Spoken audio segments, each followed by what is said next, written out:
Boa tarde, seja bem-vinda, seja bem-vindo ao Conversa com Botões, uma live em que eu entrevisto alguém que conta histórias, mas que para contar histórias precisou superar alguns desafios relacionados à insegurança em frente às pessoas, algum medo, talvez timidez, talvez preocupação com o que as pessoas estão pensando, né?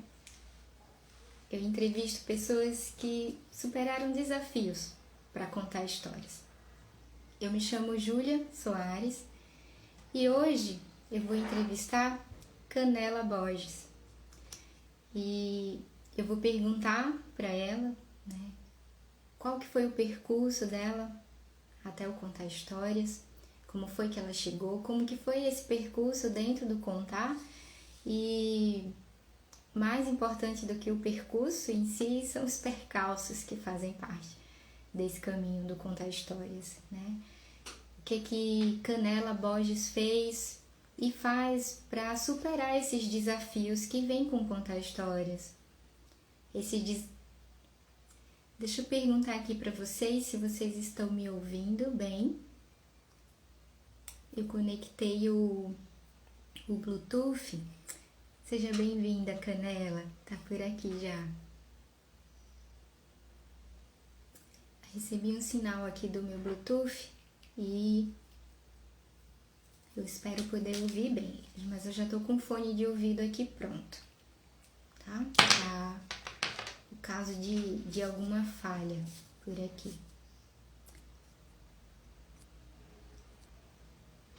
Eu vou aguardar um pouquinho, Canela, me dizer se tá me ouvindo bem, por favor. Então eu vou perguntar para ela qual que foi esse percurso, né? No contar histórias, quais foram os percalços que podem ter havido nesse caminho. E o que ela fez ou o que ela faz ainda para superar esses desconfortos que fazem parte da exposição, né? Porque a gente nunca conta história sozinho, sempre tem um outro ali contando, né? Contando com a gente, né? Porque o público também cria o contar histórias junto com a gente, também tá ali junto. E o que ela fez, o que ela faz para superar esses desafios da exposição, as inseguranças, o medo, talvez timidez, né? Talvez preocupação com o que as pessoas pensam da gente, né? E quando eu falo aqui no superar, né, a proposta do superar a timidez, superar o medo, traz uma ideia de superar essa ideia de que a gente precisa superar a timidez, porque pessoas tímidas contam histórias, podem contam histórias, né? E a gente pode contar histórias não apesar da timidez, mas por conta dela. A timidez pode ser uma grande aliada para o contar histórias. A timidez, ela traz coragem para a gente contar. E por conta disso eu vou chamar uma pessoa aqui bastante corajosa no contar histórias em outras áreas da vida, que é Canela Borges. E deixa eu apresentar um pouquinho dela aqui para vocês, para que ela mesma se apresente quando chegar, né? Seja bem-vindo, Evandro. Seja bem-vinda, Adriane. Tem um tapete aqui colorido e tem lugar bem aqui na frente para todo mundo sentar. Canela Borges, gente, ela é educadora, historiadora de formação. Ela encontrou na astrologia um idioma que permite dialogar, temperar e dançar com a vida. Pesquisa as conexões entre a prática astrológica e a narração de histórias. E seu atual laboratório de pesquisação é a jornada mais leve.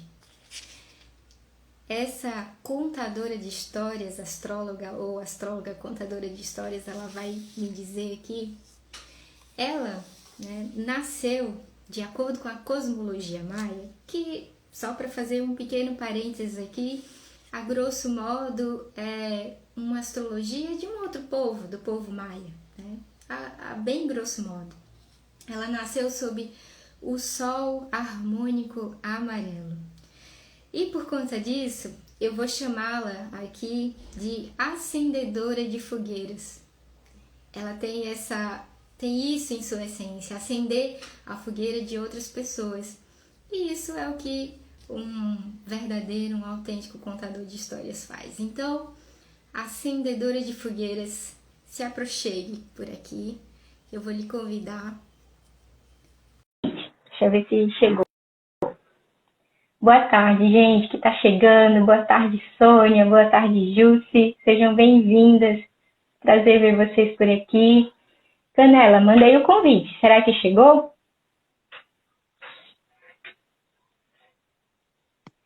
Aqui chegou! Eu parei na parte do acender fogueira. Pensei, nossa, que ótimo que junho começou.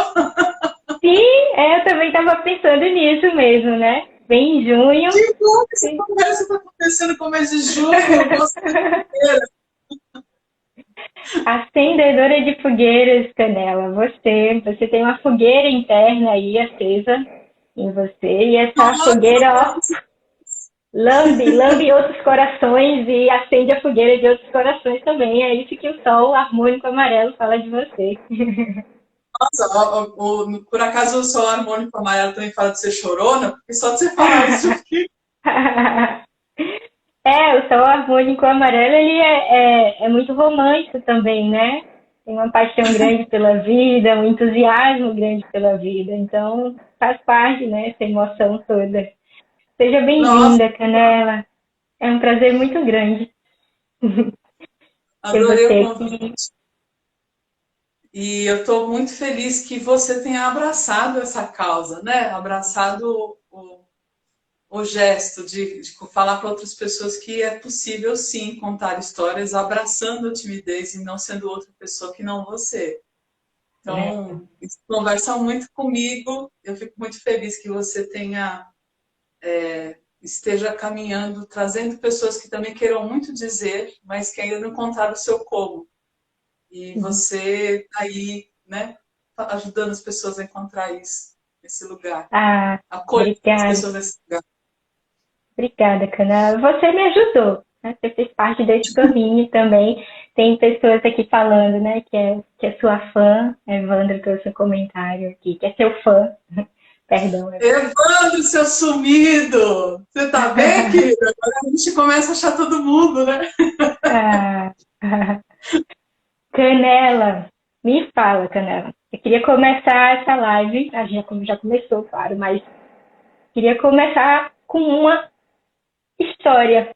Que história é essa do seu nome, Canela Borges? Conta pra gente que história que tem esse nome. Quanto tempo você tá pensando nessa live? Porque aí eu preciso calcular aqui. Ah, Tempo essa live, porque a gente precisa de um... vai ser o tempo de uma fogueira bem grande aqui. Vamos embora, É vamos isso. acender fogos.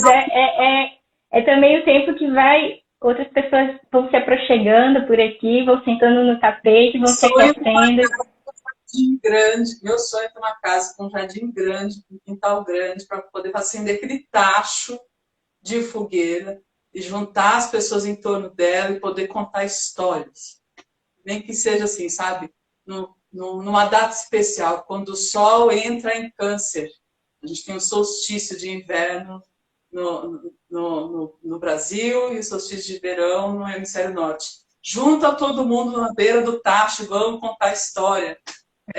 Tá ali, ó, tá anotado. Um dia a gente vai conseguir fazer isso. Ah, é um Bom, sobre a sonho. história do nome.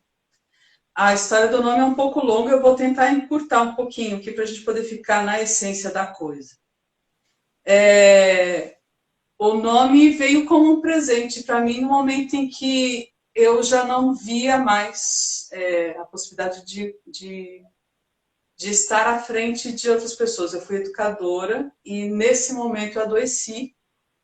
E quando a gente adoece fisicamente, a gente vai ao médico e trata. Mas em 2008 eu adoeci de espírito e eu não sabia o que estava acontecendo comigo. E era uma tristeza sem fim, assim, eu não sabia de onde é que vinha aquilo. Tinha acontecido algumas coisas, algumas situações, algumas frustrações da vida, sim, que você retorno de Saturno, sabe? Quem gosta de astrologia deve saber que esse retorno dessa penumbra, dessa sombra, desse peso, ele realinha as nossas prioridades. E nesse momento de realinhamento de prioridade, eu silenciei. Eu tinha muitos problemas de voz e estava medicada, então aquilo me deixava numa inércia, assim, era uma anestesia, e eu queria sentir meu corpo de novo.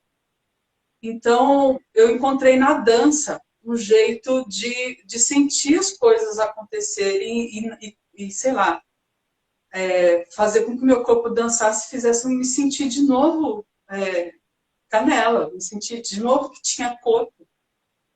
E eu conheci a salsa, a dança de salão, e fiquei apaixonada pela salsa, porque eu poderia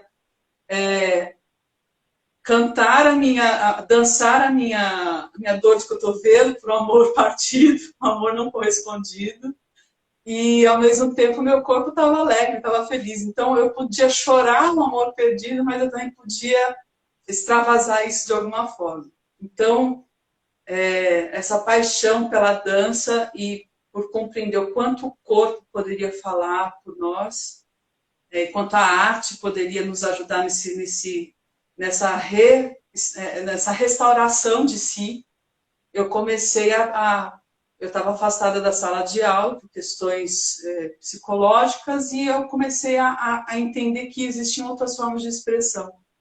Então, eu fui pesquisar histórias de vida de pessoas que viviam da arte. Então, de tanto pesquisar, fotografar, entrevistar, eu queria muito entender a história da vida das pessoas.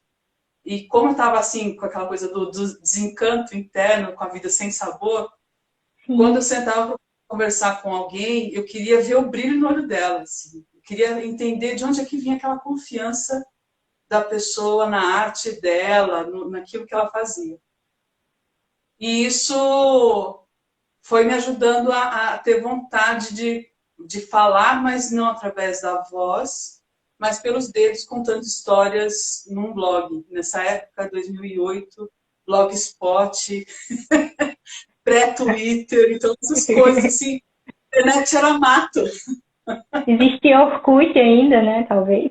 Existia Orkut, de colocar no máximo 12 fotos, sei lá. Então eu fazia esse intercâmbio, contando a história dessas pessoas que ou viviam da arte de alguma forma, ou que estavam atravessando processos de luto através da dança. E eu conheci a história dessas mulheres, desses homens, e eu queria muito poder contar para as pessoas que elas também existiam. Num dado momento, eu precisei retornar para a sala de aula. Eu já não era mais a mesma, em todos os sentidos. E uma das pessoas que trabalhavam na coordenação pedagógica e tal, da direção da escola, me requisitou, assim, que deu a entender que professora não tinha vida noturna, que eu tinha que deixar essa vida noturna se eu quisesse continuar dando aula. E eu falei assim, gente, eu não estou em 1914, o que está acontecendo aqui? Por que gente feliz incomoda tanto na sala de aula? Então, nesse processo, uma pessoa que eu fiquei com muita raiva, encontrei com uma pessoa à tarde, a gente tinha combinado de tomar um café, contei a história para essa pessoa, e ele virou para mim e falou assim, Canela, Edilene, mas não tem problema, assina os teus textos, assina, daqui para fora você pode ser Canela, você pode ser o que você quiser. E aí assina os seus textos com pseudônimo. Então, como eu estava falando de salsa, e salsa significa tempero, molho, eu falei, bom, eu não queria estar no tempero do salgado, que é só cebola, salsinha, cominho, pimenta, coentro. Eu falei assim, eu acho que eu quero um tempero que vai para o doce. E aí eu falei assim, já descobri, a canela. Então, foi engraçado que quando eu comecei a assinar meus textos como canela, e depois eu chegava nos espaços para entrevistar as pessoas à noite, elas perguntavam para mim, oi, qual é o seu nome? Geralmente as pessoas não lembram do meu nome. Mas quando eu me apresentava com Canela, eu já entendia mais ou menos quem era a pessoa pela maneira como ela recebia o meu nome. Então, eu chegava assim, Canela. Onde você viu, Canela? Não, seu sobrenome, né? E aí, eu já passava, essa pessoa desconfiada. E aí, outra pessoa falou assim, Canela! Nossa, sua mãe é hippie, que da hora! Comecei a me divertir com a forma como as pessoas me recebiam com esse apelido. E acabou virando nome depois, né? Quando eu exonerei do cargo de educadora e comecei a trabalhar como assistente pessoal lá na Vila Madalena, eu lembro do dia que meu chefe virou para mim e falou assim, olha, eu preciso te apresentar as pessoas que trabalham comigo. Vai ser o nome da identidade ou vai ser o nome artístico? E eu vi assim, tipo, parecia que queimava tudo aqui dentro. Assim, é lógico que vai ser Canela. Ai, que lindo! Assim, de tanto ficar buscando o tempero para uma vida Sim, insossa, eu chego para as pessoas e ao me apresentar eu também faço elas se pensarem, né? Se teu sim, nome fosse tempero, que tempero se daria para a vida, né? Para a sua gente, vida, que tem que dar. que Qual é o lindo. seu tempero, Júlia? Ai, Canela, não sei, eu preciso pensar sobre isso, mas essas conversas aí que você falou agora, né? Eu tô só ligada em você aqui, tô só pensando em você. Júlia tá dormindo por enquanto. Aqui é você a conexão. Você falando aí, né, para quem chegou depois, né, eu falei que Canela, de acordo com a cosmologia maia, que a grosso modo é uma astrologia do povo maia, Canela é do Sol, ela é um Sol harmônico amarelo, né? E ela tem esse fogo interno que quando a gente conversa com Canela, a gente quer rir junto, sabe? É impossível conversar com ela e não ter essa onda, assim, de calor, de entusiasmo também, né? E outra coisa que você falou da sua história que tem muito a ver também, né? Que o Sol, o Sol harmônico, ele se autorregula, né? Então você meio que pegou a sua, né? Seu nome assim pelo laço, a sua vida pelo laço, e não, deixa aqui que eu tomo conta, né? Eu que dou as rédeas aqui da situação. Que bonito, né? Obrigada Eu acho pela. que isso tem muita relação com o contador de história também. De entender esse lugar, sabe? De que hora que eu me posiciono, que hora que eu encerro, que hora que eu entono voz. Eu acho que isso tem muito a ver também com a forma como a gente atua diante da nossa, das pessoas que estão nos ouvindo. Verdade, verdade. Tem uma grande conexão, sim. E, Canela, já que você falou em contar histórias, conta pra gente aqui como foi que Canela chegou no Contar Histórias, ou Contar Histórias chegou na vida de Canela, como que foi esse início? Você consegue perceber, assim, um momento que chegou, ou, sabe, foi chegando devagarzinho? Como que foi isso pra você? O contar histórias atravessou, assim, a minha vida meio que não havia paralelo, sabe? Você vai olhando, vai flertando, mas para mim. E do outro lado também tinha astrologia. Não, imagina, isso aqui eu vou fazer outra coisa. Essas duas coisas correram comigo ao longo da vida. A, o contar histórias me fez astróloga. A busca do que lugar de que lugar eu quero contar, que histórias eu quero contar, que lugar que eu me sinto mais à vontade, fez encontrar astrólogo, né? Então, antes disso, eu preciso dizer que eu sou uma educadora em essência, então minha formação foi magistério, estudei sempre em escola pública, depois fui fazer faculdade de História. No âmbito da história, eu estava muito mais focada em história de pessoas do que de eventos e datas. Aquilo me deixava um pouco angustiada, porque era sempre a história que outras pessoas que eram mais necessárias serem contadas a partir da ótica de alguém, das estruturas de poder. E eu ficava muito mais focada em histórias de vida. E como eu não via esse lugar, em 2004 esse espaço não estava tão evidente, eu procurei focar na educação mesmo, na sala de aula.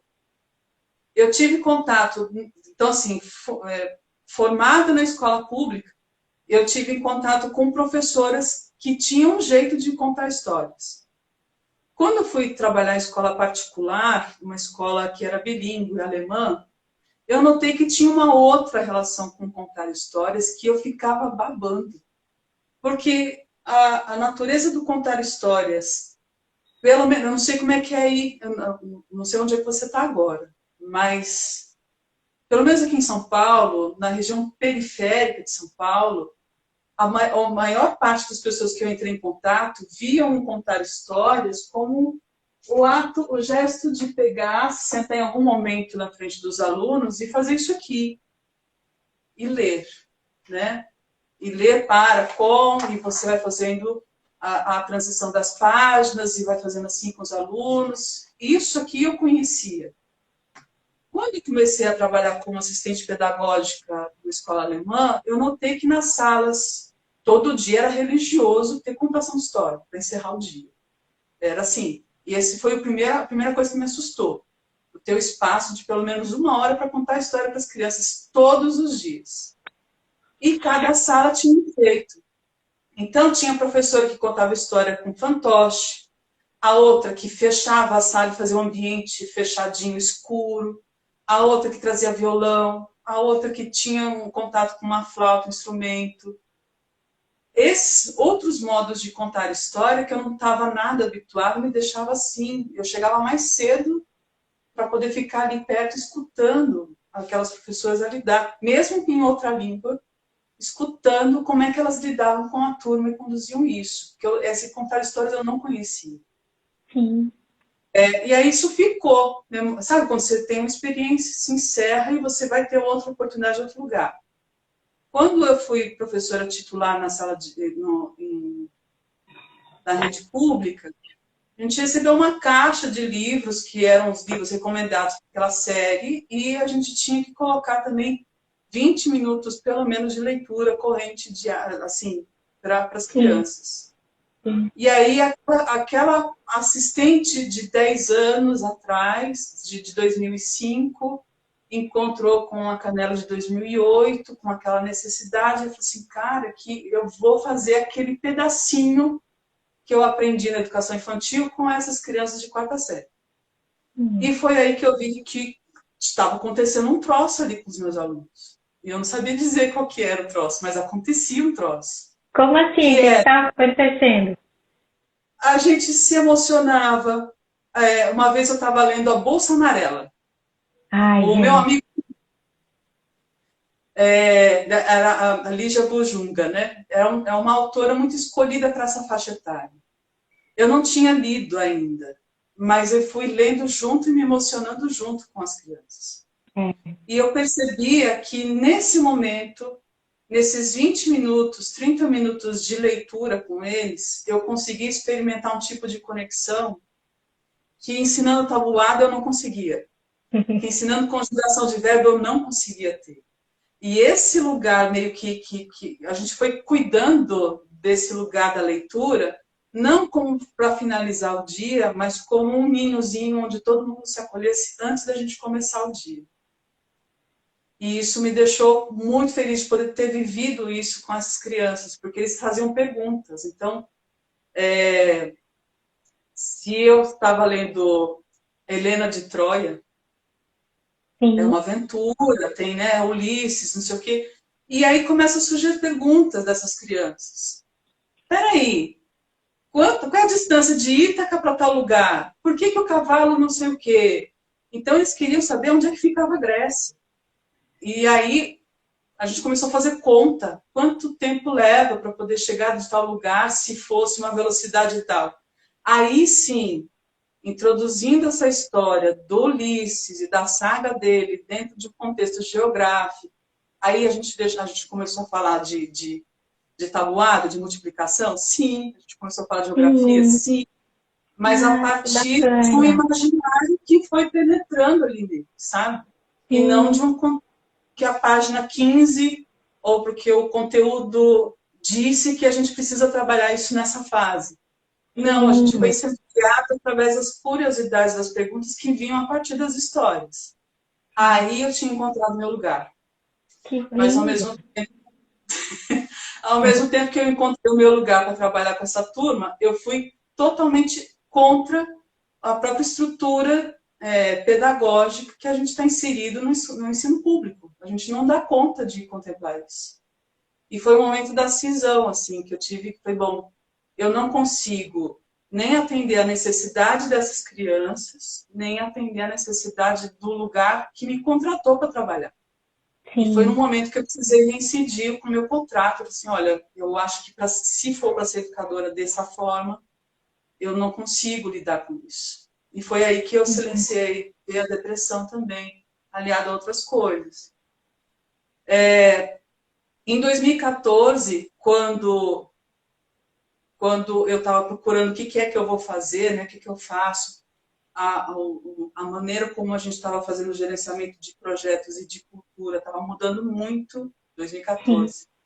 Lei de incentivo, patrocínio, então estava muito difícil de sustentar um trabalho artístico, Você autoral. já tinha saído da escola, né? Sim, depois eu saí da escola. E aí eu passei por uma entrevista de emprego, consegui passar várias fases. E na última pergunta, mesmo sabendo que eu poderia ser, não seria aprovada, se eu fosse sincera com aquela pessoa, Sim. foi um dos diretores do Catarse. Eu fiz uma entrevista lá no Catarse. Disse, eu quero ajudar as pessoas, eu quero ajudar quem está financiando seus projetos artísticos e tal. E na entrevista final, o dono do Catarse, agora esqueci o nome dele, não sei se é Rodrigo, ele pergunta para mim e fala assim, escuta, Canela, de todas as coisas que você já experimentou, já vivenciou, já fez, qual é que você se sente mais tranquila ou gostaria de reviver e você ficaria ali muito bem à vontade, por que não? E aí, nessa hora, eu senti meus pés gelando, né? Porque eu não teria uma resposta que ele queria ouvir. Eu teria a resposta do coração. Sim. E aí eu falei, olha, se eu pudesse voltar de todas essas experiências que eu já vivi, eu acho que voltar para aquela sala, com aqueles olhinhos daquelas crianças brilhando assim, fazendo perguntas interessadas no que eu estava contando, aquilo é uma coisa que eu queria carregar comigo, para reviver, assim. Ele, mas por que você não volta para contar histórias para as crianças? Eu falei assim, porque sala de aula não faz muito sentido para mim. Ele, quem Sim. disse? Só existe esse jeito. E aí ele pode ter fechado uma porta para mim com relação a emprego, mas ele Sim. abriu uma imensa do que é que poderia ser investigado, assim, sabe? Então, a partir disso, eu comecei a investigar que lugar seria esse meu, de contadora de histórias, e aí eu criei o Contos de Garagem. Você conhece, foi Sim. por isso que a gente se conheceu. É verdade, que lindo. Olha, o pessoal está comentando aqui. É muito lindo, que lindo. Por sinal, eu conheci Canela Borges por conta do Contos de Garagem, né? O Contos de Garagem fez parte, assim, da minha trajetória para contar histórias, me ajudou muito, assim, a me descobrir, né? Foi parte fundamental desse caminho. Mas aí, conta pra gente, Canela, um pouquinho como que foi como que foi a ideia do Contos de Garagem, o que é o Contos de Garagem, como é que se contava Então, histórias, seguindo como essa foi que linha, tudo... assim, eu não me via como contadora de histórias, como aí essa coisa da gente se comparar, né? É um diabo isso aí. Ah, é, Eu olhava para fora e via pessoas contando histórias de uma forma incrível, que eu admirava muito, ou contando histórias de uma forma que eu falava assim, gente, é isso? Né? Eu não sei se eu quero esse lugar, não. Então eu fiquei pensando assim, bom, se eu não sou a contadora de histórias, eu vou trabalhar nos bastidores como engenheira de encontros. Então vamos fazer uma engenharia de encontro aqui. Então, Contos de Garagem passava a ser não como lugar de profissionais da arte de narrar, né? Não tinha essa separação. E sim, toda a forma como a gente foi organizando a situação foi para que todo mundo se sentisse de alguma forma narrador e escutador ao mesmo tempo. Então, a proposta era livre, não tinha roteiro. O que a gente tinha como parâmetro era o horário de começar e o horário de terminar. E o tapete no centro. Essa era a formatação. E o que emergisse de necessidade de ser dito, contado, dividido,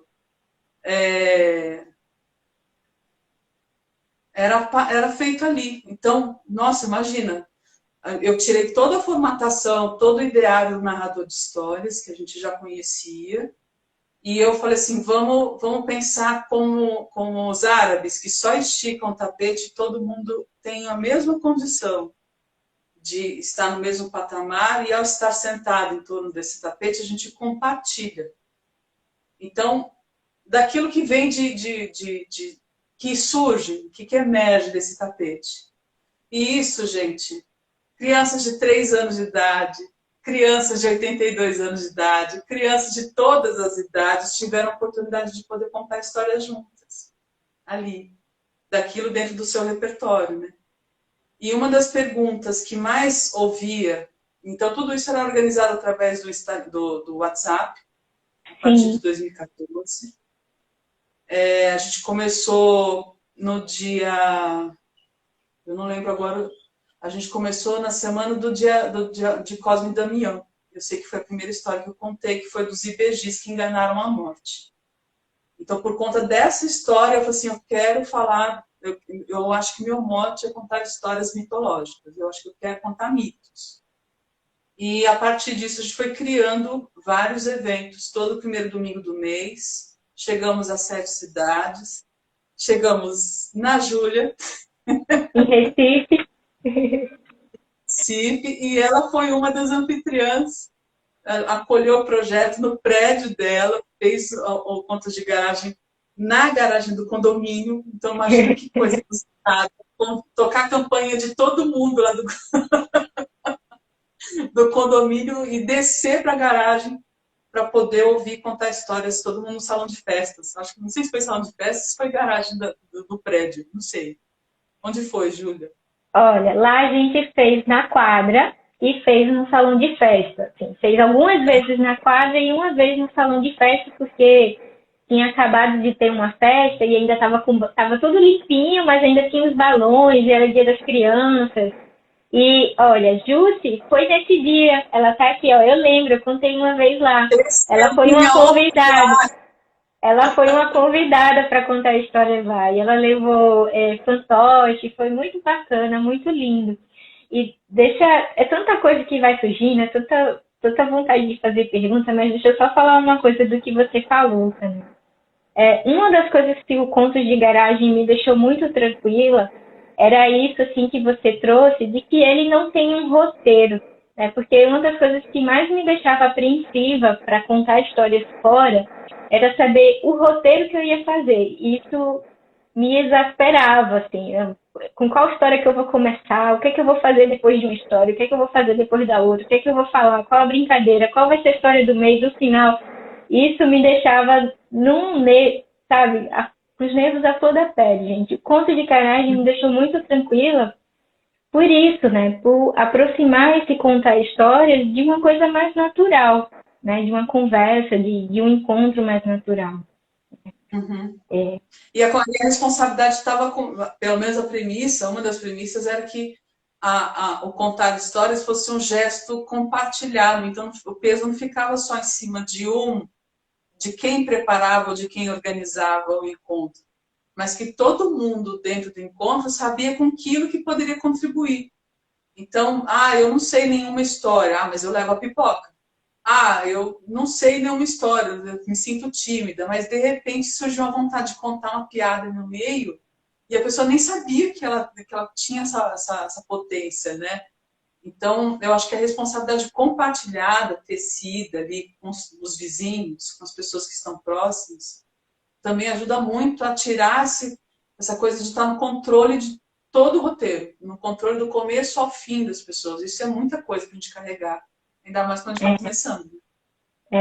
E é lindo que a gente vê também as crianças vindo, né? Não foi, Jussi? As crianças, acho que pegaram os fantoches que ela levou e junto criaram uma história ali na hora, inventaram na hora a história num dos contos de garagem que a gente fez no salão de festa, né? E aí depois o conto de garagem também foi para o prédio de outras pessoas em Recife, né? Teve Érica Montenegro, teve Sônia, que também chegou por aqui, que acolheu também o conto de garagem, teve Marcela também, de um outro perfil, que também acolheu, então foram criando sementinhas em outros lugares, né? Eu acho que está me dando conversar com Canela é fogo, gente, é fogo literalmente, porque tem um foguinho aí dentro dela que vai lambendo os corações das outras pessoas. Já tem um fogo aqui acendendo em mim, querendo fazer um conto de garagem virtual já. Ó, já Nossa, tá vindo. precisamos, né? Dia 20, eu acho que dia 20 ou 21 de junho, a gente tem o Sol ingressando no signo de Câncer, é um solstício. A gente já pode preparar um, o que você acha? 20 é? De junho, 20 ou 21 de junho. Eu preciso confirmar aqui, peraí. 21 de junho. A astróloga já está já com a gente aqui. Ai, gente. Gente, ó, esse horário foi marcado por Canela, 15 horas. É a convidada que escolhe o horário aqui. Eu não sei que dia da semana mas é isso. Eu já topei. Olha, Canela, Ju que tá falando que se identifica com a tua história. Bacana, né?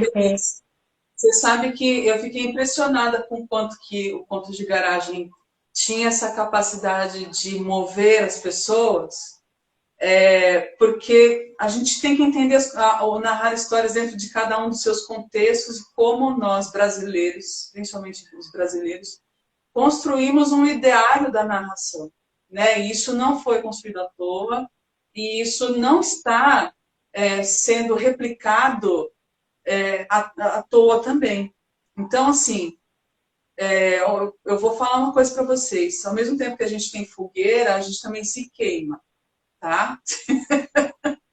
E eu tinha, assim, uma série de incômodos com relação à narração de histórias, porque eu tinha o tempo todo para perguntar para as pessoas, ou melhor, responder as perguntas das pessoas. Primeiro, é para criança? E eu falava para crianças de todas as idades.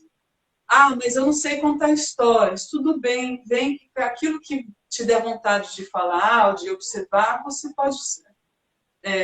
aquilo que eu não queria ser cobrada, eu também procurava fazer com que as pessoas não se sentissem cobradas também para poder corresponder. E, bom, a gente percebe que na história da narração de histórias, pelo menos no Brasil, o narrar histórias está na mão do professor, na mão do pastor ou do padre, ou na mão de um político. Então, uma pessoa que se posiciona para tomar a palavra diante de um público, geralmente está com essas outras camadas. E agora, muito recentemente, a gente introduziu também um artista, narrador de histórias, como não porque ele é contador de história barra alguma coisa. Não. O contador de histórias como profissão constituída. Isso é muito recente na nossa história. Bom, dado a situação como se apresentava para mim, e eu ficava assim, mas por que quis contar a história só para criança? Por que quando aquela chama que eu via nas crianças de 4ª, 5ª série, eu adorava dar aula de história também para o ensino médio, porque eu voltava para esse lugar do imagina.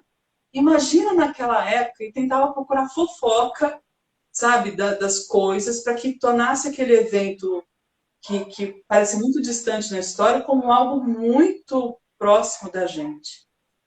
Então, quando eu comecei a me questionar por que a gente acha que história é só para criança e depois a gente acredita que elas não precisam mais ouvir história? Por que a gente terceiriza o serviço do contar histórias, o colo para poder contar histórias a uma outra pessoa, e nós que somos pais e mães não temos esse tempo para poder fazer? Então, essas experiências com pontos de garagem me fez entender que ele era um espaço que estava sendo construído para que pais e filhos se encontrassem. Porque senão eles ficam o tempo todo nas telas. E que coisa bagunçada, né? Porque os encontros só aconteciam porque a gente tinha também as telas para nos ajudar a se conectar um com o outro, para avisar que vai ter, para nos comunicar. Então, não negando a tela, a tecnologia, mas tirando da tecnologia aquilo que era necessário para que o encontro acontecesse. Então, transitar nesses dois ambientes assim foi muito importante para mim. E foi nesse lugar desses incômodos do pegar fogo, assim, de achar bom, eu só era convidada para contar histórias em festa de criança, em festa de Tupperware, de feira, de não sei o quê, e precisavam de alguém para poder entreter crianças para que os pais fizessem outras coisas. E eu fui usando esses incômodos como um guia para mim. Eu falei assim, bom, eu preciso assumir que eu quero contar histórias, mas dessa forma eu não quero. E eu acho que para quem está aprendendo a contar histórias, que quer ocupar esse lugar, precisa muito dar espaço para os nãos. Eu acho que isso que dá segurança para a gente, poder dizer, olha, desse lugar eu não quero. Ah, mas por quê? Cara, não sei, eu me sinto incomodada e eu preciso olhar, dar contorno, cuidar desse não. Porque na hora que eu comecei a olhar para isso, eu fui me encaminhando para o meu sim. Então, eu fui percebendo como a gente... por que o adulto parou de contar histórias? Por que o adulto só consegue parar e escutar uma história se tiver efeitos visuais, se for no Netflix, mas não consegue mais se conectar olho no olho com outra pessoa? Sim. Né? E aí eu percebi que se eu juntasse, quando toda vez que perguntavam para mim, que história que eu quero que eu posso contar? E eu fazia isso comigo. Que história eu gostaria de ouvir? E aí, essa hora que falo que o narrar histórias, o ser solicitada para poder contar uma história, me fez olhar para a astrologia. Porque eu não entendia o que é que me impulsionava a contar. E na hora que eu consegui entender esse lugar do dispositor para a narração, eu falei assim, olha, agora eu acho que eu consigo fazer isso, considerar o céu na hora de escolher uma história para poder contar para as pessoas. E elas podem ser, principalmente os adultos.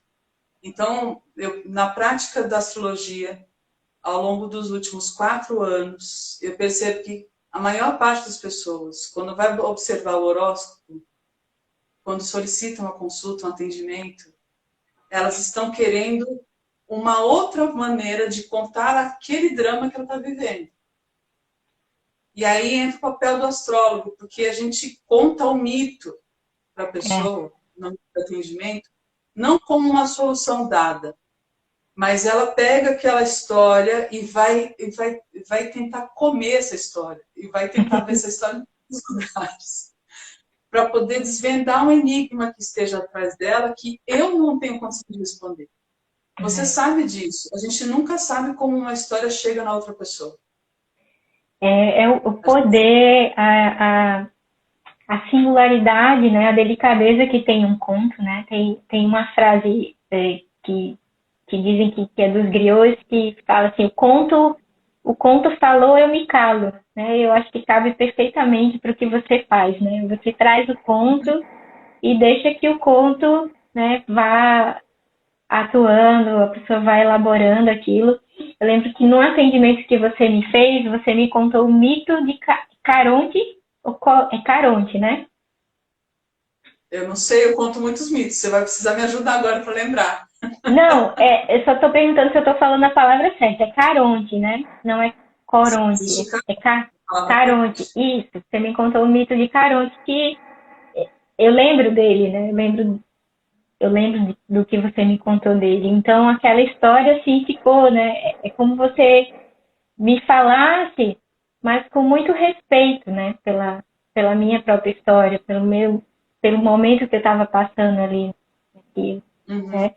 Então, e você trouxe outra coisa que também é bem importante, né, para gente que quer contar histórias, mas sente algumas inseguranças, né, sente alguns receios do que as pessoas podem pensar, né, isso do pensar nos nãos e nos sims que a gente precisa dar e, assim, pensar na nossa intenção, né, do porquê que a gente está contando histórias, do para que a gente está contando, né, isso resolve muita coisa, muito dilema, né. Posso dizer uma coisa para acrescentar? Eu, Por há muitas favor. vezes, não sabia. Eu não sabia. Nem sempre a gente tem essa clareza e eu acho que é bastante perigoso se a gente parar para poder descobrir o que é. Acho que é mais fácil a gente conectar as coisas pelo retrovisor, pelas histórias que você já Adianta, né? contou, que você já esteve, e você vai. É como se fosse João e Maria voltando da floresta, pegando as pedrinhas que foi deixando ao longo do caminho. Eu acho que é mais fácil a gente conseguir fazer o saber de onde veio e ir se recontando, do que simplesmente parar e falar assim, bom, eu só vou contar a próxima história quando descobrir qual é o meu propósito. Sim, sim, É um perigo isso, porque sim. a gente se faz no passo, né? Então, eu não teria essa consciência de responder tudo isso para você, de estar aqui nessa live hoje, se já não fosse assim uma jornada de pelo menos 10 anos aí de que lugar é esse do narrar histórias, né? Sim. Que eu tô Do olhar para trás, né? Do percorrer a própria história, né? Uhum. Bacana, Canela. Bacana. Mas, assim, isso, assim, em si já resolve. Eu penso que isso já tira um peso, assim, grande da gente, né? Por exemplo, várias vezes eu recusei convite para contar em festa de aniversário. E eu ficava me culpando, sabe, por não ir, né? Ah, mas por que eu não vou? Eu tô com medo de quê? O que que acontece, né? E quando eu olho assim e relembro das experiências que eu tive no Contar Histórias, eu encontro alguns porquês, né?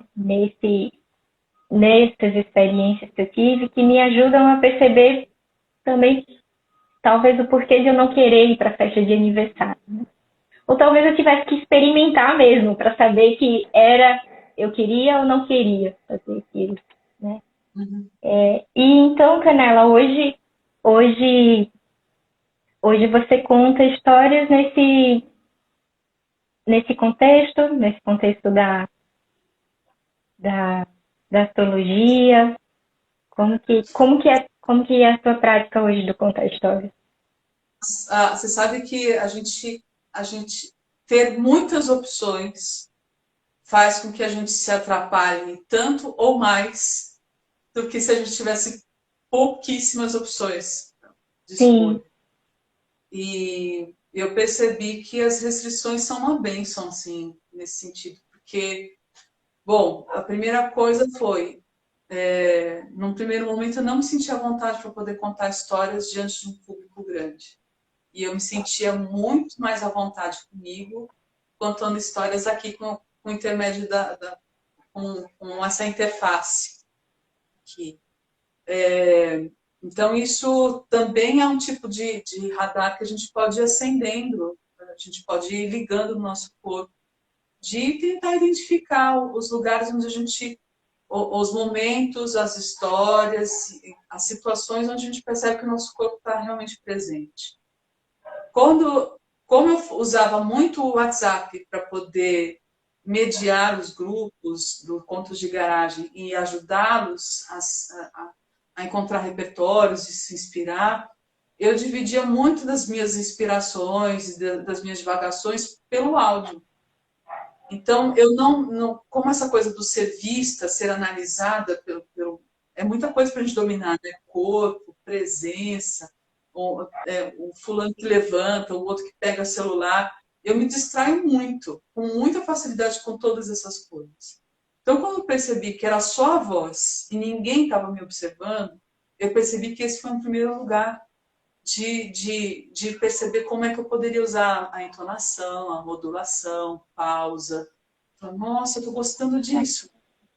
né? Então, assim, às vezes mandar um áudio para alguém Bacana. já pode ajudar a gente a entender um lugar bom de se contar a história.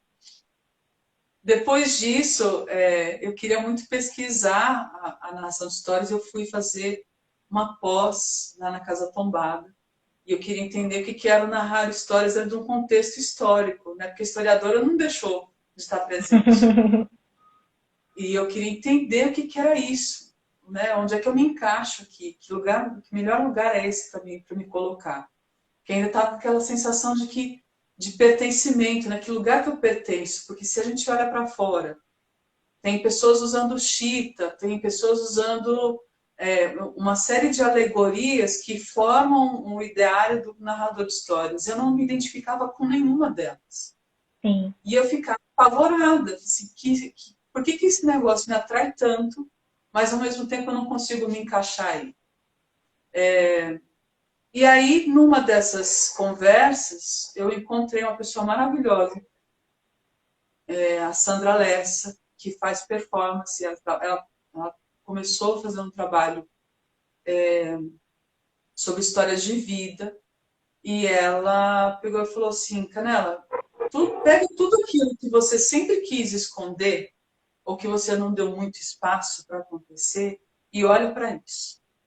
Então, lembra que eu falei para você que a astrologia passou paralela comigo, e a contadora de história também aqui, e eu fingindo que eu não tinha nada a ver com as duas. Só que nessa época eu já estava atuando como astróloga, e Sim. os pontos de garagem estavam naquele estado de suspensão, né? Porque a gente tinha polarização política, já não tinha a possibilidade de encontro naqueles moldes de 2014, parecia impossível de acontecer em 2018. Porque essa questão política também atravessa a gente e ela se reflete na convivência com o outro. Então eu fui compreendendo tudo isso e fui percebendo que, bom, então eu preciso abraçar, entender que lugar é esse que eu estou contando histórias. E aí que dá aquele clique. Falei assim, gente, eu sempre contei história o tempo todo. Na hora que uma pessoa pede para mim, olha, eu queria muito entender, quando uma pessoa chegava para mim com um conceito de narrar de astrologia como se fosse tabela periódica, porque o meu ascendente é em Câncer, minha lua é em Capricórnio, porque eu me sinto não sei o quê. Então a pessoa já vem com aquela tabela periódica a respeito da vida, e eu escutava muito a história da pessoa. E aí, na medida que eu ia escutando, eu olhava para o mapa dela, eu não via uma tabela periódica, eu via tipo um matiz assim de muitas cores, como se fosse uma aquarela. E aí me dava vontade de contar uma história para ela. Olha, você me falou sobre isso e eu lembrei de uma história tal. Você poderia citar? Então, quando a gente responde uma questão de uma pessoa que está muito engessada a categorias, e aí você pede licença para ela, assim, olha, você sabe que a situação que você está me apresentando e essa configuração do teu mapa me faz lembrar de uma história. E aí você apresenta aquela história e a pessoa fala assim, nossa, então eu consigo ver a minha história sendo refletida de uma outra maneira que me acomoda melhor. Não como lugar de cerceamento, de te podar, mas um lugar onde você se sente mais forte de ser quem você é. E é provável que eu tenha contado essa história do Caronte para você, numa situação bem específica também. Sim, foi. Que bonito, que lindo casamento, né? Do contar e da astrologia, né? Teve uma frase que eu acho que foi da Carol, que ela falou assim, né? Gosto das frases da Canela, né? Que não é? Do mesmo jeito que a gente tem fogueira, a gente se queima, né? E queria, Canela, te perguntar sobre esses queimados, né? Do contar histórias, assim. Teve alguma situação que você se sentiu... Acho que você trouxe um pouco disso também, né? Aqui, né? Que você se sentiu desconfortável no contar histórias, que, sabe, tinha ali talvez alguma insegurança, não sei, ou talvez você não se visse naquele lugar. eu acho que eu consegui nomear, eu não sabia dar nome para isso, mas Hum, recentemente eu acho que consegui, eu percebo isso toda vez que eu me coloco nessa situação assim, de sentar e conversar e ter mais pessoas me ouvindo, eu consegui localizar essa insegurança no sentido de, muitas vezes, o que eu digo espontaneamente pode chegar no ouvido da outra pessoa, na subjetividade da outra pessoa, de uma forma como se fosse farpa, sabe? Então, sim. imagina uma palavra que chega no ouvido do outro para doer, para machucar. E eu percebo que a gente tem esse poder de tanto falar para acolher, mas nem sempre a gente consegue controlar o fato de que uma palavra também pode chegar no outro, no ouvido da outra pessoa para magoar, para machucar. Então, eu acho que é esse o lugar onde mais me dói, sabe?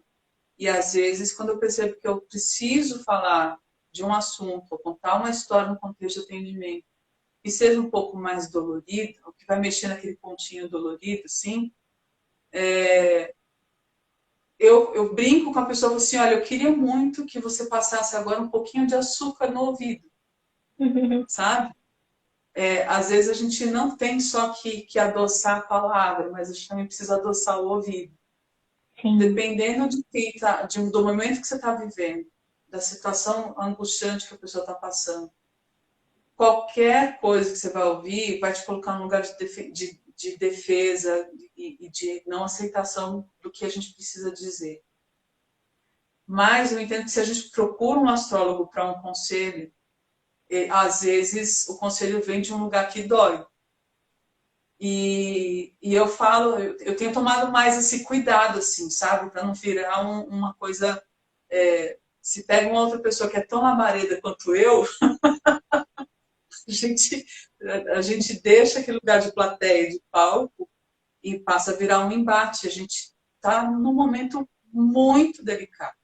A gente É. está com o ouvido inflamado, a gente está com a palavra inflamada, a gente está com o corpo inflamado. Então, é bom que a gente, ao se sentir machucado pelo que ouviu do outro, você tem que parar, pensar, assim, bom, passar um pouquinho de açúcar no ouvido e tentar ouvir de novo o que a pessoa quis dizer de um outro lugar mais doce, pensando que essa pessoa também tem subjetividade, que ela também está no momento dela, que ela também está em pandemia, tanto quanto você, e a gente começa a se escutar de um lugar um pouco mais doce, por mais piegas que isso possa parecer, sabe? Eu acho que esse é o lugar que eu tenho pensado muito, assim, onde me deixa muito insegura e que eu vou, assim, é muito difícil, né? A gente tem muitas subjetividades, então alcançar o outro através da palavra de um jeito que entusiasme, mas não queime, Sim, é um desafio. sim. Esse é um ofício também do contador, né? Não sei se eu poderia dizer aqui o contador raiz, mas pelo menos o contador que a gente conhece, né? O griot, né? E trazer essas histórias para sua comunidade, histórias que falem da comunidade, que a comunidade precisa ouvir. Uhum. Ele é meio um médico ali do espírito, né? Da palavra, e às vezes tem coisas que assim, de cara, né? Se não tiver um açúcar, pode talvez machucar. É que essas coisas são tratadas, a maneira como a gente conhece o trabalho, conhecer o trabalho do griot ou do narrador de histórias, ele ainda é um ofício coletivo, né? Ele Sim, ainda está espalhado. Então, ao mesmo tempo que você está desconfortável, porque são muitas pessoas olhando para você, e você tem que ir dançando com esse fluxo, com essas pessoas. Eu não penso no domínio de público, mas eu penso numa dança, num convite ao ouvido do outro. Então, a gente dança junto com o outro.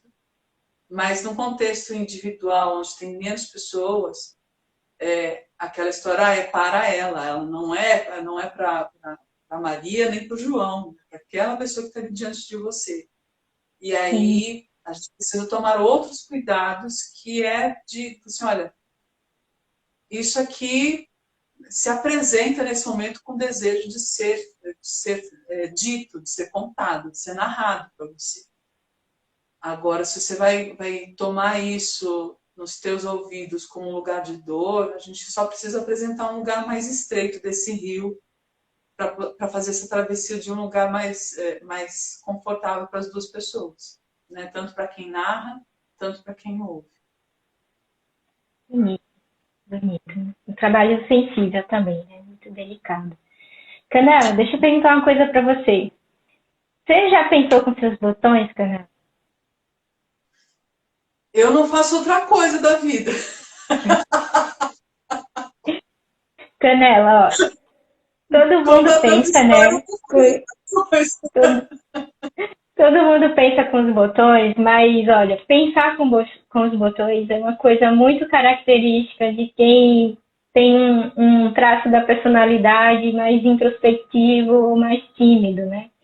A gente tem pessoas com um traço de personalidade mais extrovertida, assim, que no extremo tende a fazer antes de pensar. E no outro extremo são aquelas que pensam mais antes de fazer, as que pensam muito com o botão. E toda pessoa tímida, né, pensa muito com o botão. E tem uma pessoa tímida que vai contar uma história, né, e ela tá pensando demais com os botões dela, né, tá pensando que ela não é uma contadora de histórias, né, que talvez ela precise se vestir, né, toda colorida como outras contadoras para ser, e ela não se sente à vontade, ou ela tá se sentindo insegura, né, com medo do que as pessoas vão pensar dela, né? Ela não se acha boa bastante, tá pensando um monte de abobrinha com os botões dela, tá pensando tudo isso. E hoje, Canela, eu queria te convidar para ser um botão dessa pessoa. Quero convidar você para você ser um botão dessa pessoa e que você converse com ela agora. Essa pessoa que está pensando essas coisas. Se você fosse um botão dessa pessoa, o que você falaria para ela agora, né?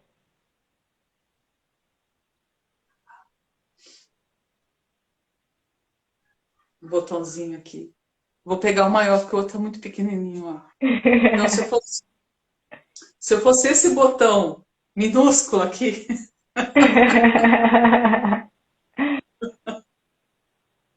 eu, eu diria para essa pessoa,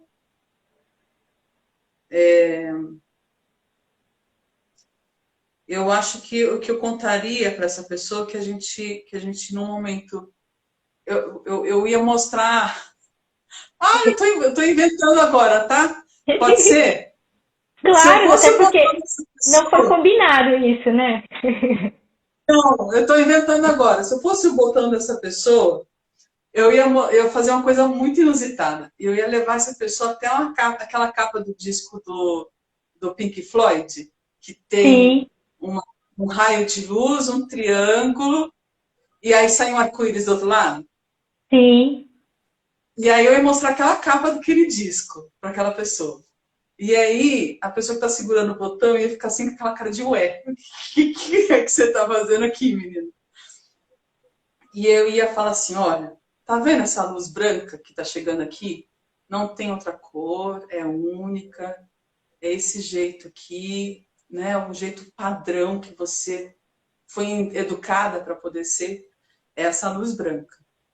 Então todo mundo vem no mundo com essa mesma força, com essa mesma luz, mas também não tem nada que diferencie ela do outro, porque todo mundo aqui vem branco, em branco, certo? E aí, pensando naquele triângulo ali como uma tríade para um contador de histórias, uma ponta seria saiba de onde você veio, a outra ponta saiba para onde você está indo, e o outro ponto é sabe para quem você está prestando contas. Essa frase não é minha, ela vem do quem contou essa frase foi o Newton Bonder, que é um contador de histórias maravilhoso que fala sobre a Cabala. E ele fala muito do mistério judaico-cristão através das histórias. E aí ele conta assim, olha, 3 formas de não se cometer equívocos. E aí não fala que tipo de equívoco na vida, na profissão, no trabalho, o que quer que seja. Saiba de onde você vem, saiba para onde você está indo e conheça e saiba para quem você vai prestar contas. E o outro ponto é aquele arco-íris ali que te dá os tons todos. E você pode dar o tom e contar essa mesma história de onde você veio, para onde você vai, a quem você vai prestar contas, na cor que você bem entender. Então a gente transita nessas 7 cores aí do arco-íris, a forma como a gente bem entende. Porque, no fundo, as histórias são todas iguais. O que muda é a forma como a gente conta e faz com que chegue no ouvido do outro como se ela nunca tivesse sido contada antes. Então, eu acho que quanto mais coeso a gente está aqui nessa tríade, nessa tríade aqui, mais força a gente consegue ter e mais presença e mais responsabilidade com a nossa palavra. E aí a gente se cuida primeiro para poder fazer com que isso transborde depois, para que as pessoas sintam o que ela quer ouvir. Você me fez pegar um botão e eu lembrei de Pink Floyd. Canela, olha só. Eu converso muito com meus botões, eu penso muito com meus botões, e eu quero conversar com esse botão aí, esse botão chamado Canela. E eu quero deixar ele aqui, ó. Aqui. Vou mandar para você. Para eu conversar. Aí você vai agora me mandar ele por aqui pela tela. Aproxima ele aqui para mim, que eu vou pegar ele desse lado. Aproxima aí, por favor. Isso. Vai. Oi, cuidado que tá escorregando. Cuidado. Tô pegando. Peguei daqui, peguei. Já peguei. Ó. Se transformou no meio do caminho, ó. Veio marronzinho, igual da cor da canela. E eu vou pregar ele aqui agora, porque eu quero lembrar dessa conversa com o botão. Quando eu começar a falar abobrinha para mim mesma, essa conversa vai estar aqui registrada, né? Para que eu não esqueça mais dela. E deixa eu só te contar uma coisa. Toda vez que eu chegava nessa parte, tiveram 2 conversas com botões, a linha saía da agulha. E eu aqui ao vivo tinha que colocar a linha na agulha de novo. Mas eu acho que dessa vez não vai sair, ó. Não saiu. Tá aqui pregadinho o botão. Depois eu vou arrematar com calma. Vou lá no mural de botões. Tá aqui o botão Canela com uma conversa linda. Para que eu não esqueça dela da próxima vez. Canela, deixa eu te perguntar uma coisa.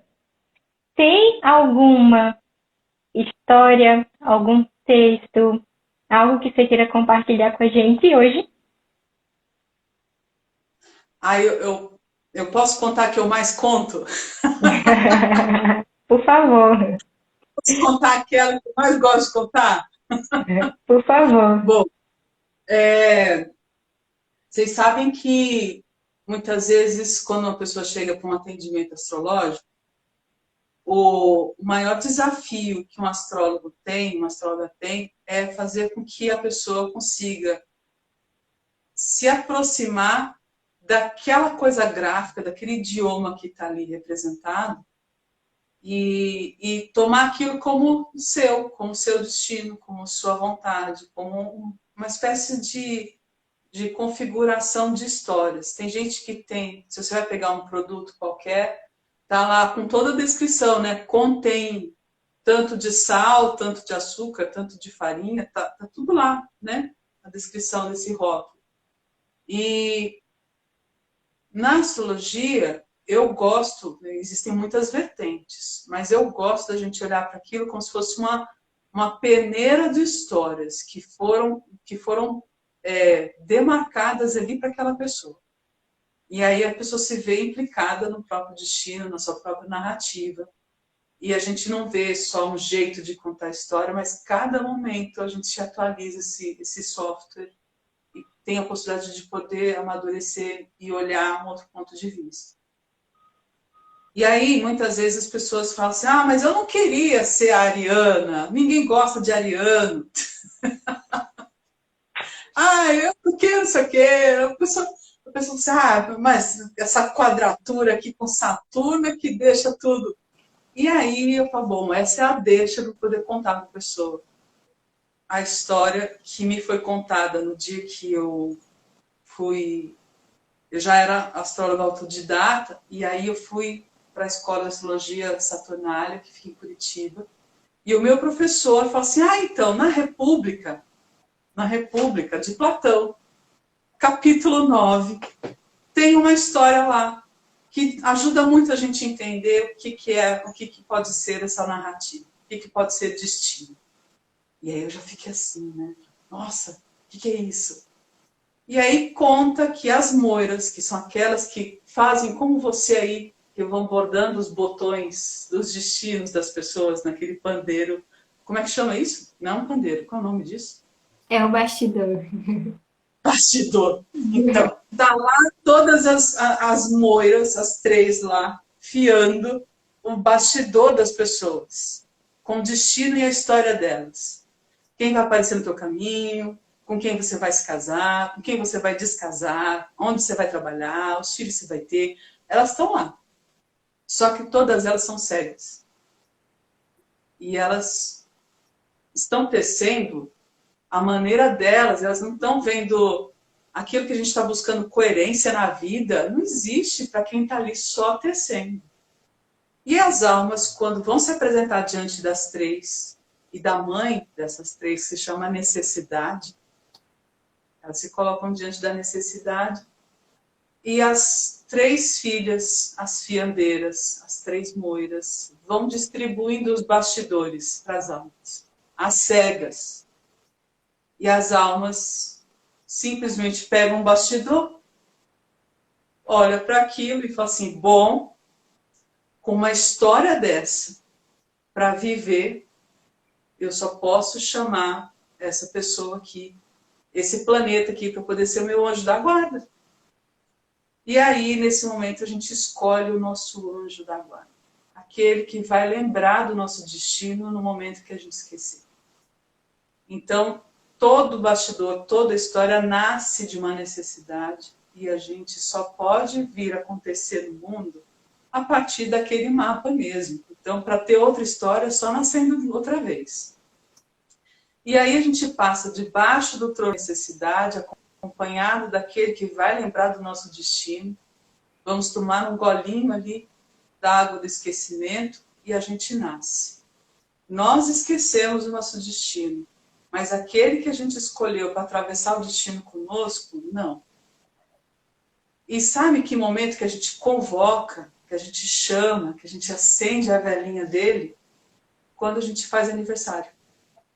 Então, quando a gente canta parabéns para você, a gente não está cantando parabéns para você, eu ou Júlia. Tem gente que não gosta, né, de parabéns. Eu não gosto. Mas aquilo mudou quando eu aprendi que quando a gente canta parabéns, não é para a gente, mas é para esse anjo que lembra do nosso destino. Aí eu faço questão de acender uma velhinha e cantar parabéns para você nessa data, querido. Muitas felicidades e muitos anos de vida. Porque se ele estiver forte, eu também vou estar. Nunca mais eu vou cantar parabéns da mesma forma. Que lindo! Não é lindo? A Gente, gente se vê participante desse céu, né? sim, muito lindo, muito lindo. É o que chama de Teobutem? É esse? Existem vários nomes para ele, né? Então, na astrologia a gente chama de Almuten, ou a Almutem. gente, A pessoa não entende nada, né? mas na Idade Média chamaram isso de anjo da guarda. Que lindo, lindo. Nosso daimon, aquele que, o daimon. Vocês já perceberam já que tem a Mulan, não tem aquele dragãozinho, Sim, que é o protetor dela? Então, aquilo lá é uma representação de um daimon também na vida de uma pessoa. sim. Que bacana, que lindo, Canela. Canela, fala pra gente como que você trabalha hoje, como que você ajuda as pessoas hoje, né? Eu participei com você da jornada de revisão, né? uma jornada em que eu saí cheia de fogo, né? Mas, assim, cheia de fogo, mas com os pés no chão, para Por favor, explique para as pessoas que vocês vão achar que eu estou servindo cachaça.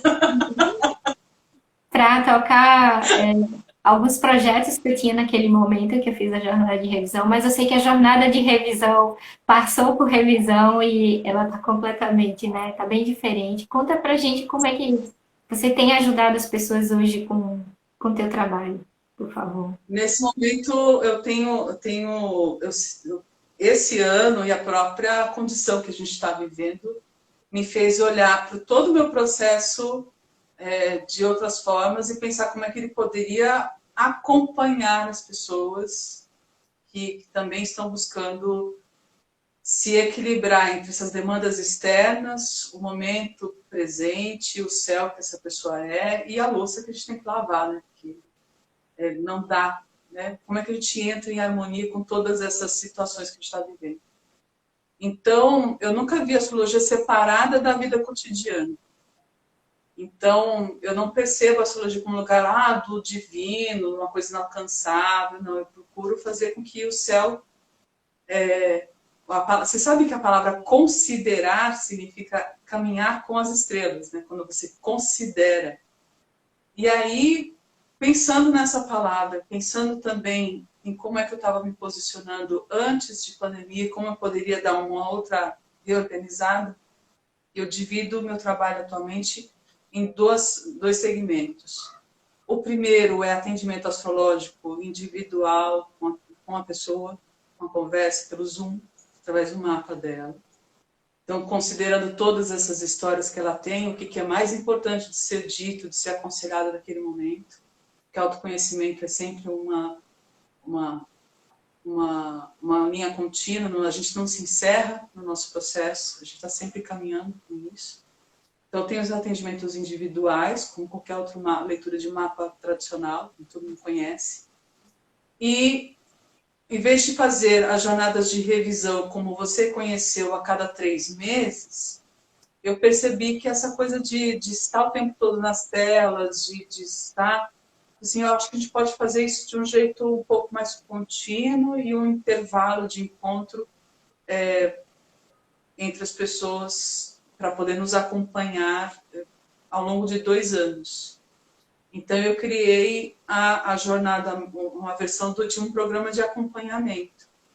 Então, a gente tem um caderninho, vamos anotando os compromissos. Aqui, ó. Foi uma artesã de Recife que fez para a gente, uma das clientes da e a gente tem um caderninho onde vai anotando o que a gente entende de produtividade, quais são as nossas intenções, quais são os projetos que a gente tem em vista, principalmente pessoas que são criativas e têm tantas coisas para fazer, e o céu para poder considerar. Então, a gente se encontra a cada 15 dias para se rever nesses lugares onde a gente se vê mais vulnerável, né? E fazer essas trocas. Então, o programa de acolhimento lembra daquela tríade? Sim. Saber de onde veio, para onde está indo e o que a gente quer, ou para quem a gente vai prestar contas. O programa de acolhimento ele foi desenvolvido como um espaço para acolher isso a partir da nossa subjetividade, sem resposta certa ou errada, mas um lugar onde a gente se permite criar. Isso tem sido uma grande conquista para mim, do lado de cá, porque é um processo, né? A gente não tenta responder isso dentro de um atendimento de 2 horas. É um caminho que a gente vai tecendo ao longo de 2 anos. Que bonito. E aí, a gente vai abrir inscrições agora, dia 1º de julho. Não, a gente já está no dia 3, né? As inscrições vão abrir na segunda parte do mês, na segunda quinzena. E as aulas começam a partir do dia 1º de julho. Isso. Sim. E quem quiser participar, como que encontra informação no seu perfil, Jornada Mais Leve, como que... jornadamaisleve.com.br/acolhimento. E ali vai estar toda a estrutura do curso, toda a estrutura do programa, E quem quiser fazer parte da lista de espera é só colocar o e-mail lá, que a gente vai entrar em contato daqui 15 dias. Ai, que bacana. Ou se você Canela, agendar o atendimento também, enfim, tá tudo lá no jornadamaisleve.com.br. sim. Você me permite falar um bocadinho do seu trabalho nas minhas palavras? Claro que sim. Nossa, gostei. Se eu falar bobagem, você me corrige, tá? Mas, assim, a Canela, ela me ajudou muito, né? Me guiou muito a colocar a mão na massa, né? A entender os milhões de projetos que eu tinha, né? Uma cabeça que super sonhadora, né? E a dar uma forma e dar chão para eles, né? Porque era muita coisa passando por aqui e eu vivia nesse mundo da lua, sonhando muita coisa e às vezes eu não conseguia concretizar muita coisa. Né? E mais importante do que concretizar foi aprender a fazer escolhas, né? Isso é algo que eu estou aprendendo, todo dia é um aprendizado, aprender a escolher, né? Não é algo que mas eu aprendi que eu tinha que aprender a fazer escolhas, né? Então foi e tudo isso, né? Essa parte do mão na massa, de organização, de planejamento, aliado à astrologia, né? Com essa sensibilidade do que a gente é e do que é fluido para a gente. E isso, Canela, tem muito a ver com a sua essência da cosmologia maia, né? Porque você, como o sol amarelo, você tem essa fogueira interna, né? E essa fogueira interna é esse entusiasmo pela vida e a vontade de fazer as coisas. E pelo seu sol, seu harmônico, você irradia isso para outras pessoas. Por isso que eu te chamo de acendedora de fogueiras, né? Porque você tem esse fogo, essa vontade de fazer as coisas e você acende a fogueira dos outros. Você ajuda os outros a acenderem a própria fogueira e ter essa vontade de fazer as coisas também. Então eu achei isso muito bonito, assim. Eu achei que tem uma conexão muito grande com a forma como você se expressa no mundo Eu hoje, acho como que tu você, conhece. eu agradeço demais isso, essa interpretação sua de um jeito tão bonito.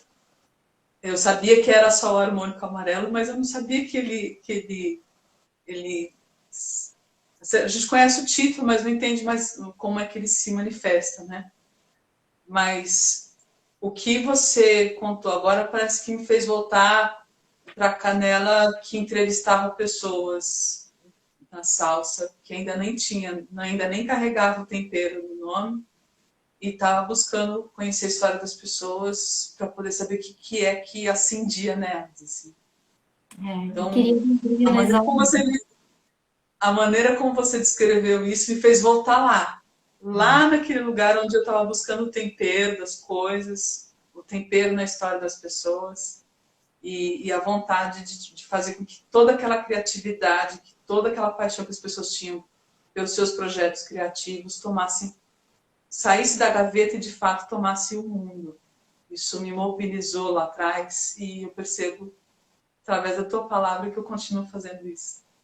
Que E a coisa, não? também, né? Porque toda pessoa que conta histórias acende uma fogueira, né? No coração de alguém. Às vezes já tem uma fogueira acesa, né? Já tem uma fogueira, mas né, aquece esse fogo que está lá dentro. Ai, que E, delícia, gente. Canela, tem algo mais que você queira trazer, que você queira compartilhar aqui com a gente? Que eu quero compartilhar com vocês. Eu, eu acho que eu vou fazer vou repassar o convite que a Júlia fez para mim de conversar, de ter uma conversa honesta com o próprio botão. Sabe, que às vezes pode sair umas coisas inusitadas, como essa aqui, uma imagem de uma capa de disco, e a gente conseguir dar vazão de uma forma leve, criativa, sedutora, por que não? Para a gente se reencantar com o nosso processo. Então, acho que o meu convite é o convite da Júlia, de prestar atenção nas conversas com os botões. Pode ser umas coisas bem loucas, assim, mas faz um bem danado. É verdade. Tem muito a ver com o exercício do contar histórias, né? Esse exercício intuitivo também, não é verdade? Uhum. Nela, eu quero te dizer que é uma alegria sempre enorme te ouvir, né? Como eu falei lá no começo, você é essa pessoa, né? Acendedora de fogueiras, né? Que traz o sorriso no rosto e leva o sorriso para o rosto de quem está te ouvindo também. E eu me sinto bem assim. Eu me sinto muito alegre por essa conversa, e muito agradecida por você ter topado o convite, ter vindo aqui, ter compartilhado a tua história, Gratidão né? E imensa. tanta gente aqui que falou, né? O quanto que você é inspiradora, o quanto que você inspira as pessoas e obrigada pela sua expressão de vida aqui no mundo. Obrigada por se mostrar, né, ao mundo. Gratidão. Delícia. Gratidão imensa, viu? Um beijo para você, um beijo para todas as pessoas que estão acompanhando. E, gente, contar histórias tem a ver com ouvir. Então, vamos pensar que o ouvir não vem somente daqui, mas o ouvir vem de alguma parte do nosso corpo que a gente, de alguma forma, pode ter esquecido ao longo da vida. Então, ouve o dedão do pé direito, ouve com a coxa esquerda, ouve com outras partes do corpo, sabe? Para que a gente possa ser um escutador melhor. Acho que é Que, isso. que bonito. Vamos contar e ouvir histórias. Cana, Uhum. muito obrigada por ter vindo, por ter topado. Muito obrigada pela conversa, pelo teu tempo. Obrigada, gente, que esteve aqui com a gente também, pelo tempo dedicado, né, pelas palavras tão generosas aqui também. Então, Um beijo para vocês, gente. Muito obrigada. Até até, breve. até, gente.